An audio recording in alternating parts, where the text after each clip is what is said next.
கதை கேளுங்க சேனலுக்கு உங்களை அன்புடன் வரவேற்பது சாந்திகா சிவகணேஷ். அத்தியாயம் 13. அன்று மாலை அண்ணாமலை சிதம்பரத்திற்கு தொலைபேசி மூலம் தொடர்பு கொண்டு மதுமிதாவை பெண் கேட்டார். சிதம்பரம் குடும்பத்தினரிடம் விபரத்தை கூறினார்.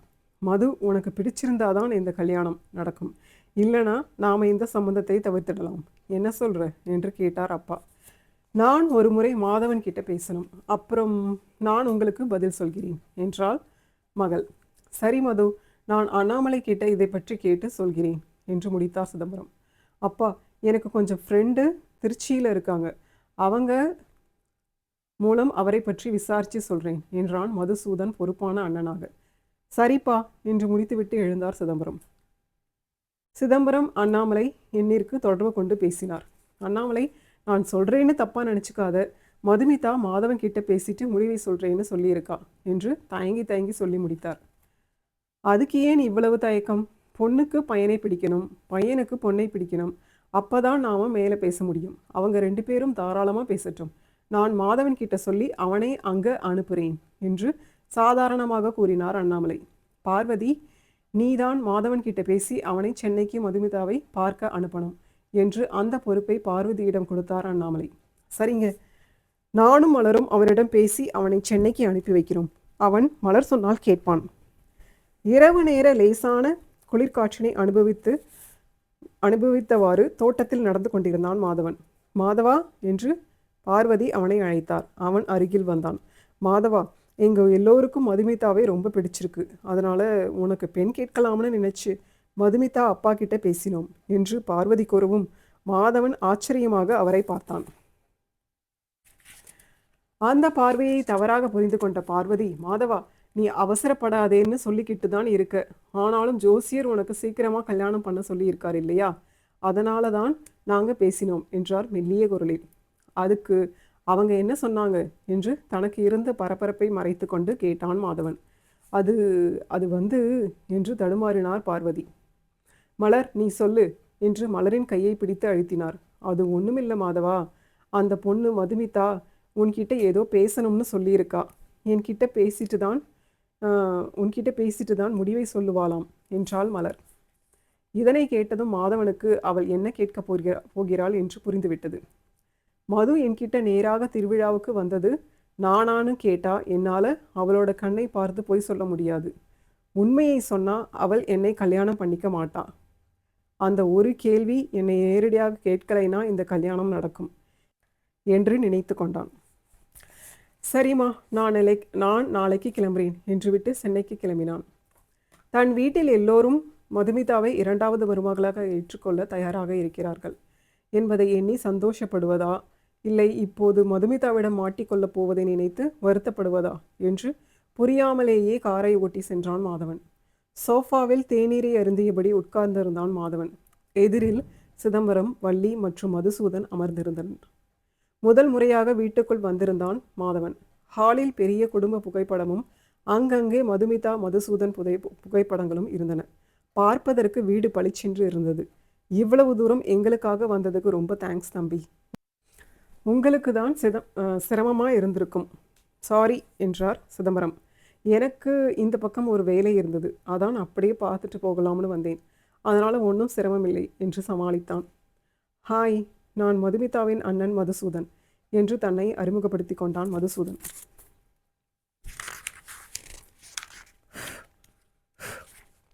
அவனுக்கு ஏற்கனவே தெரியும் என்றாலும் அப்போதுதான் தெரிந்து கொண்டது போல ஹாய் என்றான். இருவரும் அவரவர் வேலையை பற்றி பேசிக்கொண்டிருந்தனர். அறையை விட்டு வெளியே வந்த மதுமிதா, அம்மா, நாங்கள் 2 பேரும் பக்கத்தில் இருக்கிற கடைக்கு போயிட்டு வருகிறோம் என்று விட்டு மாதவனை அழைத்து கொண்டு வெளியில் வந்தாள். அந்த கடைக்குள் மதுமிதா, மாதவன் இருவரும் நுழைந்தனர். ஒரு பருத்தி புடவையில் லேசான ஒப்பனையுடன் பார்ப்பதற்கு அழகாக இருந்தால் மதுமிதா. உங்களுக்கு என்ன ஆர்டர் பண்ணட்டும் என்று கேட்டாள். எனக்கு சாக்லேட் ஃப்ளேவர் பிடிக்கும். ஓகே, எனக்கு வெண்ணிலா ஃப்ளேவர் பிடிக்கும். சரி, நான் 2 பேருக்கும் ஆர்டர் பண்ணுகிறேன் என்று கூறிவிட்டு சொன்னதை செய்தாள். ஒரு நிமிஷம் இருங்க, நான் வந்துடுறேன் என்று விட்டு கைபேசியை எடுத்து கீதாவின் எண்ணிற்கு தொடர்பு கொண்டாள். கீதா, நான் மாதவனை கூட்டிக்கிட்டு ஐஸ்கிரீம் காரில் வந்திருக்கிறேன், நீ சீக்கிரம் வா என்று அவசரப்படுத்தினாள். மது, ஒரு ஃபோட்டோவை காமிச்சு என்கிட்ட கேட்டு இருக்கலாம் இல்லையா? இப்படியா நேரில் வர சொல்லுவ என்று கேட்டாள் கீதா. இல்லை கீதா, நீ அவனை நேரில் பார்த்து சொன்னால்தான் எனக்கு திருப்தியாக இருக்கும். அதனால தான் வர சொல்லி இருக்கிறேன். அப்படியே ஒருவேளை 2 பேரும் ஒரே ஆளாக இருந்தால் நாம் அவனை ஈஸியாக பிடித்து விடலாம் இல்லையா? அதுக்கு தான். இன்னொரு முக்கியமான விஷயம், அவனுக்கு முன்னாடி இதை சொல்லிடாத. நான் ஏதாவது அவனிடம் சொல்லி அவனை முன்னாடி அனுப்பிவிட்டு உன்னை கேட்கிறேன். அப்போது சொல்லு போதும். அப்புறம் நான் உன்னை எதேச்சியா பார்ப்பது போலதான் பேசுவேன். நீயும் அதுக்கு ஏற்ற மாதிரி பேசு என்றாள். சரி சரி, இதெல்லாம் தேவையில்லாத வேலை, சொன்னால் கேட்க மாட்டேங்கிற என்றாள் கீதா சலிப்புடன். சும்மா பேசி டைம் வேஸ்ட் பண்ணாமல் சீக்கிரமா வா என்று விட்டு தொடர்பை துண்டித்தாள். மதுமிதா மீண்டும் மாதவன் அமர்ந்திருக்கும் இடத்திற்கு வந்தாள். மேஜை மீது 2 ஐஸ்கிரீம் இருப்பதை கண்டாள். மாதவனும் சாப்பிடாமல் அவளுக்காக காத்திருப்பது தெரிந்தது. எனவே அவளது நாற்காலியில் அமர்ந்து கொண்டு சாக்லேட் ஃப்ளேவர் ஐஸ்கிரீம் இருந்த கண்ணாடி குவளையை அவனிடம் தள்ளினாள். சாப்பிடுங்க மாதவன், உருகிட போகுது என்று சொன்னாள். அவன் அந்த ஐஸ்கிரீம் குவளையை தன் பக்கம் இழுத்து அதிலிருந்து ஒரு கரண்டி ஐஸ்கிரீம் எடுத்து வாயில் வைத்தபடி அவளை கவனித்தான். அவள் பதட்டமாக இருப்பது தெரிந்தது. அவனுக்கும் அதே பதட்டம் இருந்தது. இவனை சாப்பிட சொன்னாலே தவிர அவள் ஒரு வாய் கூட சாப்பிடவில்லை. நீங்களும் சாப்பிடுங்க மதுமிதா, உங்கள் ஐஸ்கிரீம் உருகுது பாருங்க என்றான் ஒழுகி கொண்டிருந்த ஐஸ்கிரீமை காட்டி. ஆ, எடுத்துக்கிறேன் என்றபடி ஐஸ்கிரீம் எடுத்து ஏந்திரத்தனமாக சாப்பிட்டாள். நீங்கள் என்கிட்ட ஏதோ பேசணும்னு சொன்னீங்க என்று ஞாபகப்படுத்தினான் மாதவன். ஆமாம், அது அது அது வந்து என்று என்ன பேசுவது என்று புரியாமல் தவித்தாள் மதுமிதா. அவள் முகத்தை உற்று பார்த்து கொண்டிருந்தான். திருவிழாவில் நடந்ததை பற்றி மட்டும் கேட்கவே கூடாது என்று மனதில் மீண்டும் மீண்டும் சொல்லி கொண்டிருந்தான் மாதவன். அது உங்களுக்கு பிடித்த கலர் என்ன என்று கேட்டாள். இதனை கேட்ட மாதவன், என்ன என்ன கேட்டீங்க என்று கேட்டான் வினோதமாக அவள் முகத்தை பார்த்து. அவன் கேட்ட விதத்தில் ஏதாவது மொக்கையாக கேட்டுவிட்டோமோ என்று அவளுக்கு தோன்றியது. அது அது வந்து உங்களை பற்றி எல்லாத்தையும் தெரிஞ்சுக்கலாம்னு தான் கேட்டேன் என்று சமாளித்தாள். ஓ அப்படியா, எனக்கு டார்க் ப்ளூ பிடிக்கும் என்றான். அவள், எனக்கு லைட் க்ரீன் பிடிக்கும் என்றால் அவன் கேட்காமலேயே. அப்புறம் உங்களுக்கு எந்த ஆக்டர் ஆக்ட்ரஸ் பிடிக்கும்? எனக்கு சூர்யா ஜோதிகா பிடிக்கும் என்றான் அவன். ஓ அப்படியா, எனக்கு அஜித் ஷாலினி பிடிக்கும் என்றாள். இடையிடையே தன் கைபேசியை பார்த்து கொண்டாள். அவளுடன் அந்த இடத்தில் உட்கார்ந்து பேசிக்கொண்டு இருப்பது அவனுக்கு இனிமையாகவே இருந்தது. எனினும் எந்த நேரத்தில் அந்த கேள்வியை கேட்டுவிடுவாளோ என்ற பதட்டமாகவும் இருந்தது. எனவே அந்த நேரத்தை அவனால் ரசிக்க முடியாமல் தவித்து கொண்டிருந்தான். அவளது கைபேசியில் குறுஞ்செய்தி ஒன்று வர அவசர அவசரமாக அதை திறந்து படித்தாள். கீதா தான் அந்த ஐஸ்கிரீம் கடைக்கு வந்துவிட்டதாக குறுஞ்செய்தி அனுப்பியிருந்தாள். அதனை படித்த மதுமிதா அங்கும் இங்கும் கண்களை சுழலவிட்டு கீதாவை தேடினாள். ஒரு இடத்தில் கீதாவை கண்டதும் அவளிடம் கிட்டவா என்றபடி சைகை காட்டினாள். அவள் ஓரளவு அருகில் வந்த பிறகு எழுந்து நின்று, ஹாய் கீதா, என்ன இந்த பக்கம் என்று எதேச்சையாக அவளை பார்த்தது போல பேசினாள். மாதவன் கீதாவுக்கு முதுகு காட்டி அமர்ந்திருந்தான். யாரை பார்த்து இவள் கை அசைக்கிறாள் என்று திரும்பி பார்த்தான். அங்கு கீதா நின்று கொண்டிருந்தது அவனுக்கு தெரிந்தது.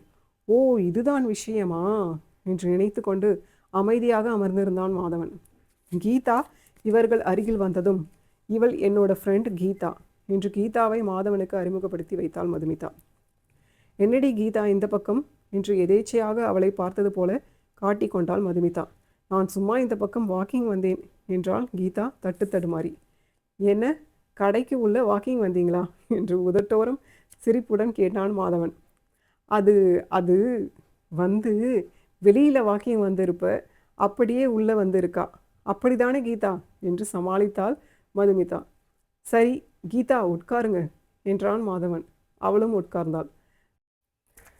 மதுமிதா இருவரது முக மாறுதல்களையும் கூர்ந்து கவனித்து கொண்டிருந்தாள்.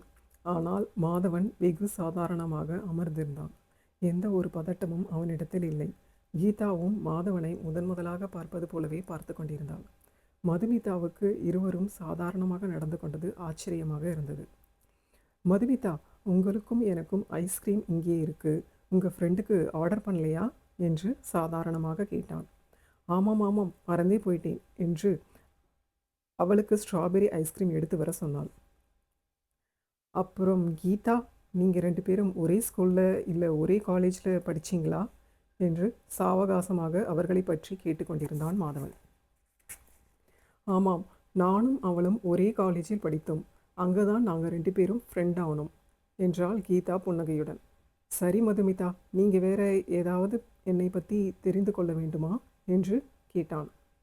அவள் எப்பொழுது இவன் இங்கிருந்து கிளம்புவான் இவள் கீதாவிடம் பேசலாம் என்று காத்து கொண்டிருந்தாள். எனவே இல்லை இல்லை, சும்மா உங்ககிட்ட பேசணும்னு தோணுச்சு, பேசிட்டேன், அவ்வளவுதான் என்று முடித்தாள்.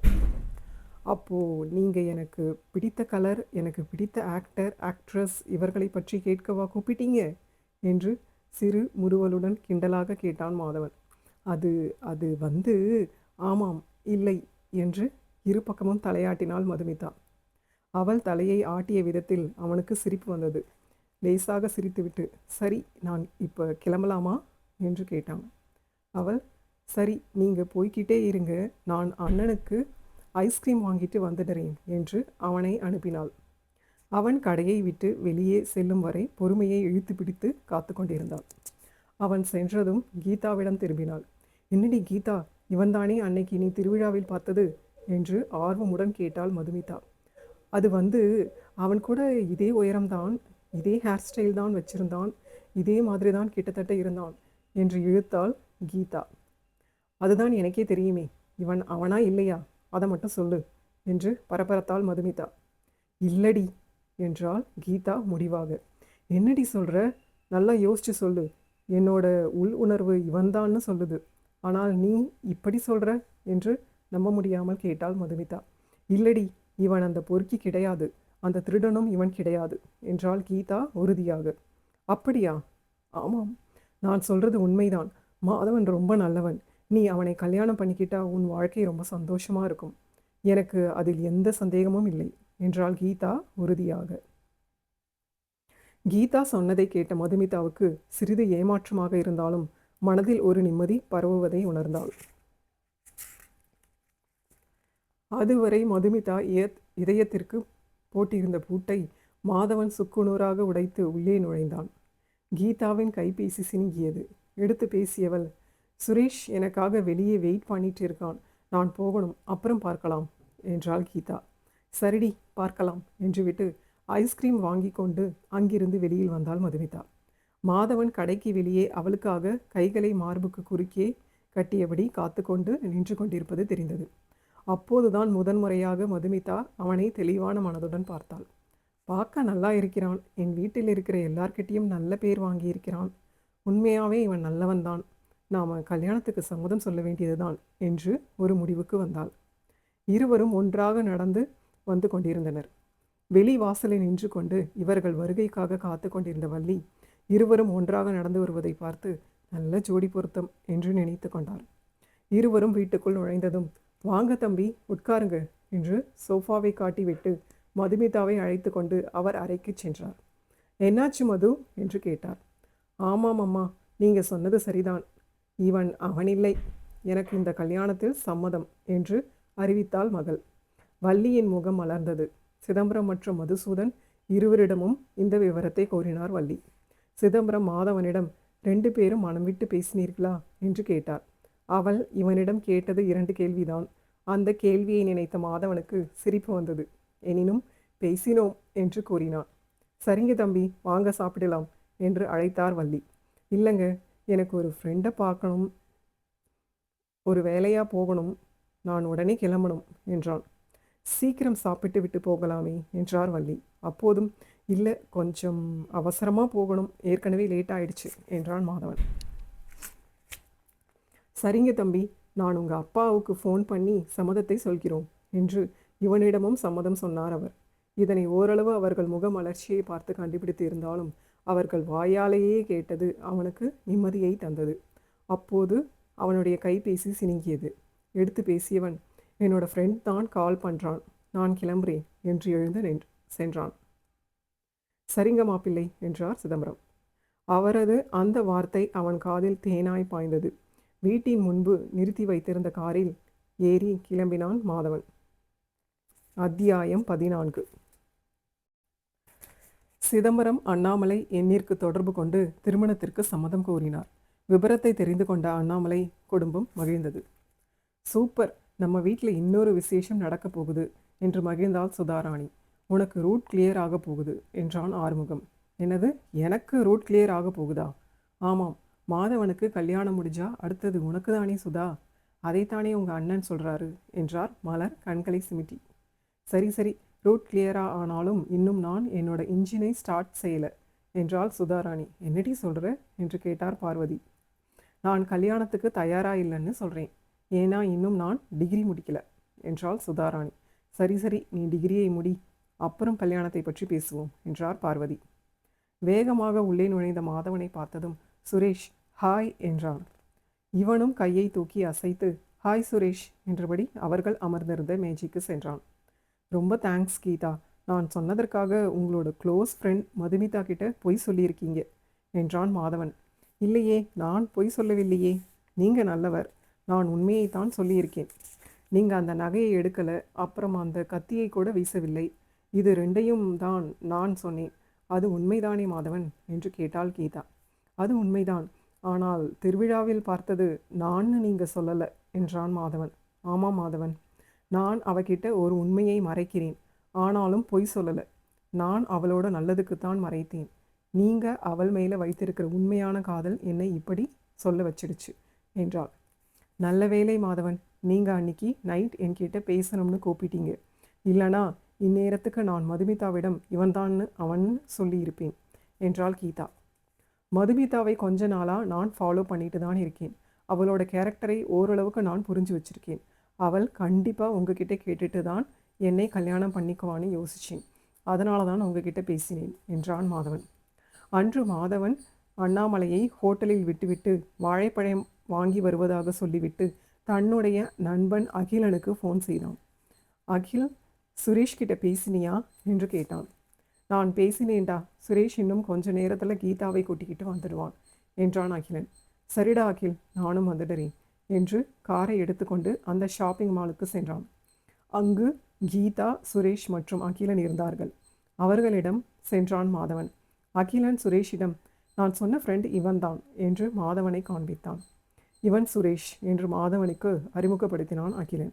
ஹாய் சுரேஷ், ஐ ஆம் மாதவன் என தன்னை அறிமுகப்படுத்தி வைத்து கொண்டான் மாதவன். மாதவனை கண்ட கீதா அதிர்ச்சியாக நீயா என்று கேட்டான்.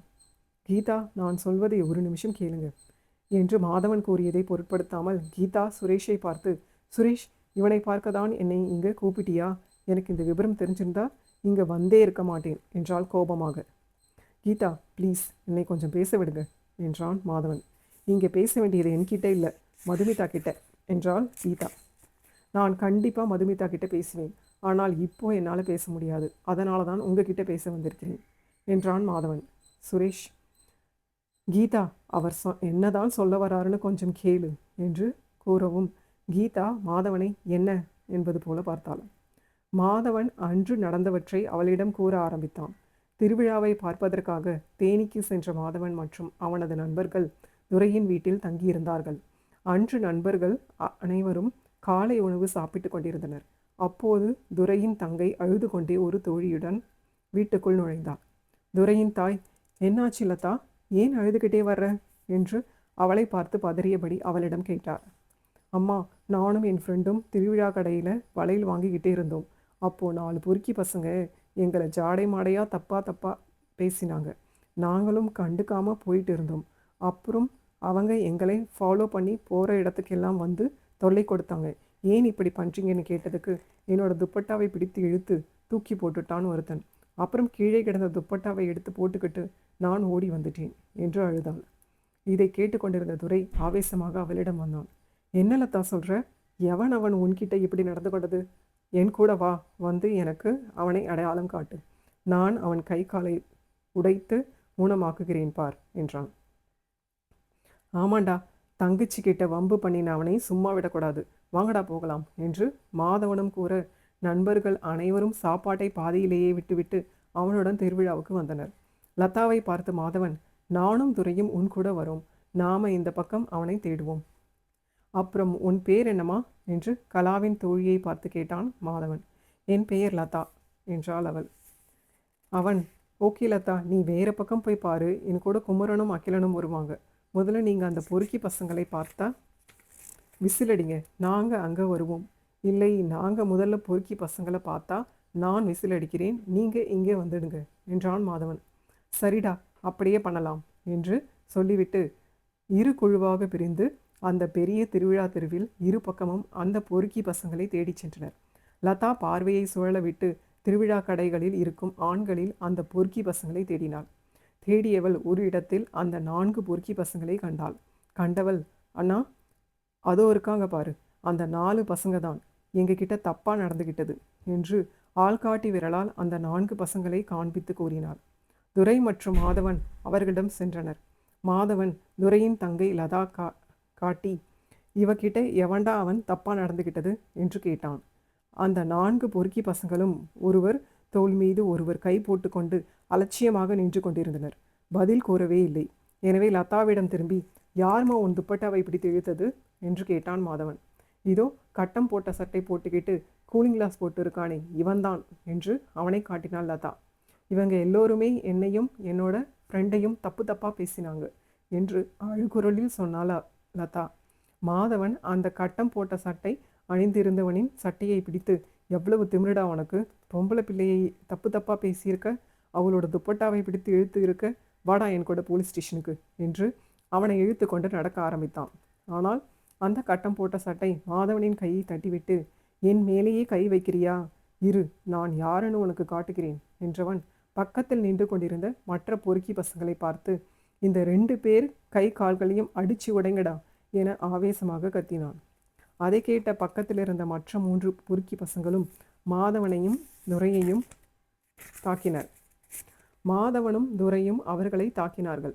ஒரு கட்டத்தில் துரையின் 2 கைகளையும் ஒருவன் பின்புறமாக பிடித்து அவனை நிலைகுலைய செய்தான். மற்ற 3 பொறுக்கிகளும் மாதவனை தாக்கினார்கள். ஒருவன், நீங்கள் 2 பேரும் எங்கள் 4 பேருக்கிட்ட நல்லா மாட்டிக்கிட்டீங்க என்று பலமாக சிரித்தான். அப்போது மாதவன் விசிலடித்தான். அந்த விசில் சத்தத்தை கேட்ட குமரனும் அவனது நண்பனும் அங்கு ஓடி வந்தார்கள். ஓடி வந்தவர்கள் துரையையும் மாதவனையும் தாக்கி கொண்டிருந்த பொறுக்கி பசங்களை தாக்கினர்.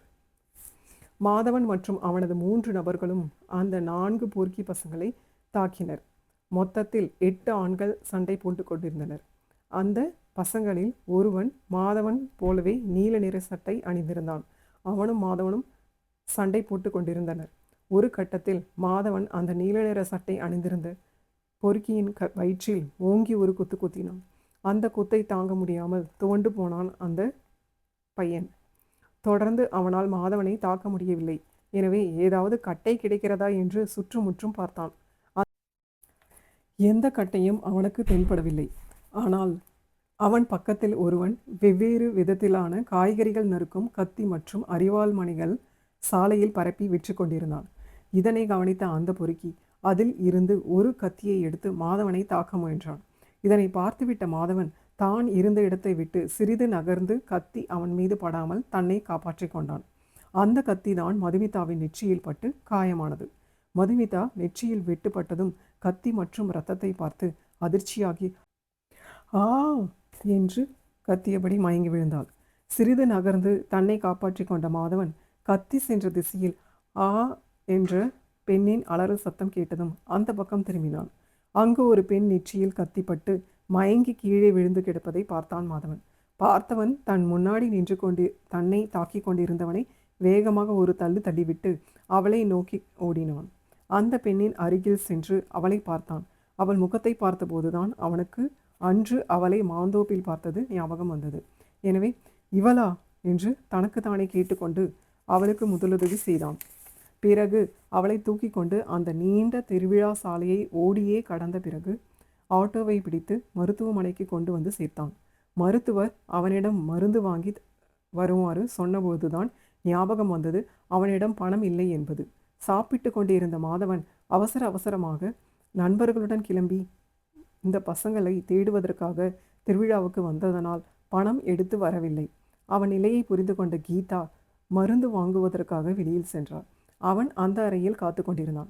பார்த்த முதல் நாளே தன் மனதை கவர்ந்தவள் தன் கண் முன்னே வெட்டுப்பட்டு மயக்கத்தில் இருப்பதை பார்த்து வருந்து கொண்டிருந்தான் மாதவன். உன் மேலே வெட்டுப்படும்னு தெரிஞ்சிருந்தா அந்த வெட்டுக்காயத்தை நானே வாங்கியிருப்பேன். சாரி என்று அவளிடம் மானசீகமாக மன்னிப்பு கேட்டுக்கொண்டான் மாதவன். அவள் மேல் பட்ட வெட்டுக்காயம் அவன் மேல் பட்டது போல அவனுக்கு வலித்தது. அந்த வலி அவன் கண்களில் தெரிந்தது. அப்போது நர்ஸ், தம்பி, இவங்க முதுகில் இரத்தக்கரை இருக்கு, நான் சுத்தம் பண்ணணும், கொஞ்சம் இவங்க தோலை தூக்கி பிடிங்க என்று சொன்னார். மாதவன் படுக்கைக்கு அருகில் சென்று அமர்ந்து மயக்கத்தில் இருந்த அவளின் தோலை மென்மையாக தூக்கி அவனது மார்பில் லேசாக சாய்த்து பிடித்தான். நர்ஸ் அவளது புடவை மற்றும் ரவிக்கையை சற்று விலக்கி அவள் முதுகில் படிந்திருந்த இரத்தக்கரையை துடைத்தார். நர்ஸ் அவளது புடவையை விலக்க முயற்சித்து கொண்டிருந்ததை பார்த்த மாதவன் நாசுக்காக அவனது பார்வையை வேறு பக்கம் திருப்பினான். அவர் அவளது முதுகை முழுவதும் துடைத்துவிட்டு மீண்டும் அவளது ஆடையை சரி செய்த பிறகே அவனது பார்வை அவள் பக்கம் திரும்பியது. துடைத்து முடித்ததும் நர்ஸ், சுத்தம் பண்ணிவிட்டேன் தம்பி, அவங்களை படுக்க வைத்து விடுங்கள் என்று கூறினார். மாதவன் தன் கைகளில் தாங்கி இருந்த அவளை மனமில்லாமல் மென்மையாக படுக்கையில் கிடத்தினான். நர்ஸ், என்ன தம்பி இவ்வளவு சோகமாக இருக்கீங்க? அவங்களுக்கு ஒன்றும் இல்லை, தையல் போட்டாச்சு, இனி எந்த பயமும் இல்லை, நீங்கள் தைரியமாக இருங்க. முகம் எப்படி வாடி போய் இருக்கு பாருங்க, உங்கள் சட்டையில் வேற இரத்தக்கரை படிந்து இருக்கு, கழுவி விட்டு வாங்க என்றார். இல்லை பரவாயில்லை, நான் வீட்டில் போய் வாஷ் பண்ணிக்கிறேன் என்று கூறிவிட்டு அங்கேயே அவளை பார்த்தபடி அமர்ந்திருந்தான். ஒரு வார்டு பாய் வந்து அந்த அறைக்குள் நுழைந்தான். சிஸ்டர், உங்களை டாக்டர் கூப்பிடுறார், ஏதோ எமர்ஜென்சி போல இருக்கு, சீக்கிரம் போங்க என்று அவசரப்படுத்தினான். இந்த பெண்ணோட ஃப்ரெண்டு என்னை பார்த்துக்க சொல்லிட்டு போயிருக்கு என்றார் நர்ஸ். அதான் இங்கே ஒருத்தரை உட்கார்ந்துக்கிட்டு இருக்காரே, அவர் பார்த்து கொள்வார், நீங்கள் போங்க என்றான் வார்டு பாய். அந்த பையன் இந்த பெண்ணை லவ் பண்ணுறான் போல இருக்கு, அவன் அந்த பொண்ணு மேலே காட்டுற அக்கறையை பார்த்தால் அப்படிதான் தோணுது, சரி அவகிட்ட சொல்லிட்டு போகலாம் என்று விட்டு மாதவனிடம் வந்தார் நர்ஸ். தம்பி, ஏதோ எமர்ஜென்சி, அதனால் டாக்டர் கூப்பிடுறாங்க, நான் போயிட்டு 10 நிமிஷத்தில் வந்துடுறேன், அவங்க மயக்கத்தில் இருக்காங்க, மயக்கம் தெளிய இன்னும் கொஞ்ச நேரம் ஆகும், இந்த பொண்ணோட ஃப்ரெண்டு வந்தால் சொல்லிடுங்க என்று விட்டு சென்றார். மாதவன் மயக்கத்தில் இருந்த அவளையே பார்த்து கொண்டிருந்தான். ஆழ்ந்த உறக்கத்தில் இருக்கும் குழந்தையை போல தோன்றினாள் அவள். உன் பேர் கூட எனக்கு தெரியல, ஆனால் உன்னை தொட்டு தூக்கிய இந்த கையால் எந்த ஒரு பொண்ணையும் என் மனசால கூட தொடமாட்டேன் என்று உறுதி கொண்டான். அதே நேரம் அந்த அறைக்குள் 4 காவலாளிகள் நுழைந்து, இந்த ஊர் பெரிய மனிதனின் பையன் மேலேயே கை வச்சிருக்க, உனக்கு எவ்வளவு தைரியம் என்றபடி மாதவனின் சட்டையை பிடித்து இழுத்தனர். சார், நான் எந்த தப்பும் பண்ணலை, அவன்தான் என் ஃப்ரெண்டோட தங்கை கிட்ட தப்பாக நடந்துக்கிட்டான் என்று மாதவன் கூறுவதை பொருட்படுத்தாமல் அவனை இழுத்து கொண்டு சென்றார். மாதவன் மற்றும் அவனது நண்பர்களை காவல் நிலையத்தில் உட்கார வைத்திருந்தனர். இந்த விபரத்தை கேள்விப்பட்ட துரையின் தந்தை காவல் நிலையத்திற்கு விரைந்தார்.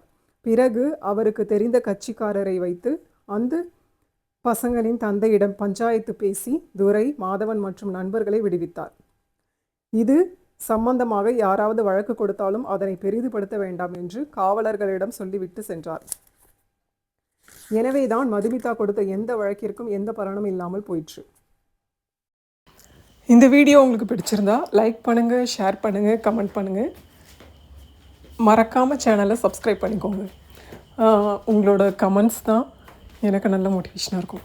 மிக்க நன்றி நண்பர்களே.